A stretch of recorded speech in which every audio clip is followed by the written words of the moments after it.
Okey, dari sudut mental kita, yang paling penting sekali, bagaimana nawaitu kita. Ini cukup paling penting.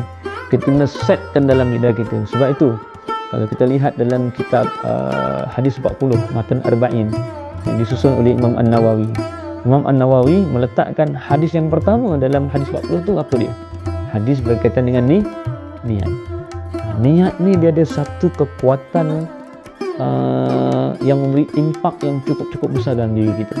Kalau kita dah pasang nawaitu kita, aku ni sebenarnya aku nak set ni Ramadan tahun ni, aku nak cari Lailatul Qadar. Set kat minda kita, insya-Allah kekuatan itu akan datang. Kerohanian kita tu akan datang, dan akhirnya kita minta dengan Allah bantu kita. Ya, kita doa dengan Allah, ya Allah beri kita kekuatan fizikal, beri kita kekuatan rohani. Sebab apa? Kita nak jadikan Ramadan kali ini lain daripada yang lain. Ramadan kali ini kita nak buat yang paling special dalam hidup kita.